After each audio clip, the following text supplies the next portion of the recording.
Il GIP del Tribunale di Palermo ha disposto gli arresti domiciliari per l'ex presidente della regione siciliana Salvatore Cuffaro, indagato a vario titolo insieme ad altre 17 persone per associazione a delinquere, turbativa d'asta e corruzione. La misura cautelare era stata chiesta alla Procura agli inizi del mese di novembre. Il GIP, che come prescrive la legge ha interrogato gli indagati prima di decidere, ha invece respinto la richiesta di arresto di Saverio Romano, deputato coordinatore di Non Moderati, anche lui coinvolto nell'inchiesta. Il GIP Carmen Sallusto ha disposto gli arresti domiciliari per Toto Cuffaro nell'ambito dell'inchiesta della Procura palermitana su corruzione nell'ambito di gare, nomine e appalti. Non ha disposto l'obbligo del braccialetto elettronico perché non emergono particolari esigenze tali da imporre il costante monitoraggio, ma ha disposto il totale divieto di comunicazione, così da escludere qualsiasi possibilità di mantenere contatti con altri indagati o con terzi appartenenti alla pubblica amministrazione o all'imprenditoria. Oltre che per Cuffaro, i domiciliari sono stati disposti per Alberto Colletti,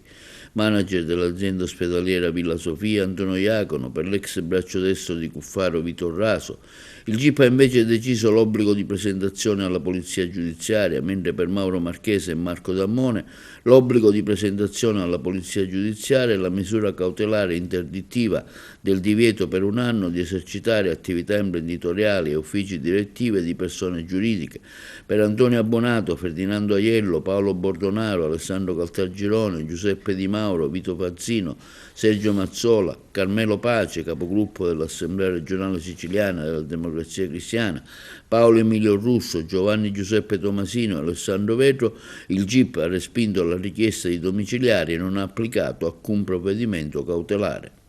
Al centro dell'indagine della Procura di Palermo, che ha portato all'arresto dell'ex presidente Cuffaro, è finito una sorta di comitato d'affari di cui l'ex governatore sarebbe stato dominus, che secondo l'accusa avrebbe deciso su appalti, nomini dei vertici della sanità, truccato concorsi pubblici sotto la lente di ingrandimento dei magistrati. Tra l'altro la gara ausiliaria bandita all'ASP di Siracusa, il concorso pubblico a 15 posti a tempo indeterminato per operatore sociosanitario all'azienda ospedaliera Villa Sofia Cervello di Palermo. Secondo la Procura, il direttore generale dell'ASP, Alessandro Maira Caltagirone, la cui nomina sarebbe stata sponsorizzata da Toto Cuffaro, con l'intermediazione del faccendiere Antonio Abbonato, dell'ex parlamentare calabrese Ferdinando Aiello e di Saverio Romano, avrebbero fatto vincere la gara di Dusman Service SRL, ottenendo in cambio il miglioramento delle condizioni contrattuali dei due dipendenti segnalati da Cuffaro, la promessa di subappalti concessi dalla Dusman a ditte amiche e un incremento del valore delle prestazioni e del volume dei lavori, per cui la stessa azienda si sarebbe rivolta alla Euroservice di Sergio Mazzola.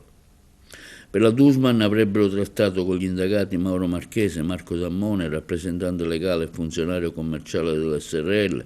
Mazzola era stato presentato loro come un amico personale da Saverio Romano. Per il PM sarebbe stato possibile pilotare la gara grazie alla complicità dei componenti e alla commissione aggiudicatrice e a Giuseppe Di Mauro, pubblico ufficiale responsabile unico del procedimento. Il GIP ha ritenuto sussistenti le esigenze cautelari, pur riqualificando la contestazione da corruzione a traffico di influenze solo per Cuffaro, a cui sono stati notificati i domiciliari.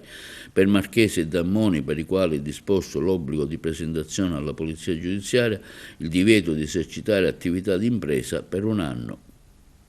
Nell'ultimo capitolo dell'inchiesta erano finite anche somme di denaro che, secondo l'accusa, sarebbero state fatte avere dall'imprenditore Alessandro Vetro tramite l'ex governatore Carmelo Pace, capogruppo della DC all'Arsa, al direttore generale del Consorzio di Bonifica Occidentale della Regione Sicilia Giuseppe Tomasino. Vetro, procuratore speciale della SM SRL e amministratore unico della MGV Costruzioni SRL, avrebbe consegnato almeno in un'occasione soldi a Cuffaro perché dessero a Tomasino, cercando di aggiudicarsi gli appalti che l'Ebbe avrebbe bandito. Per queste vicende il GIP ha respinto l'istanza di domiciliare per tutti.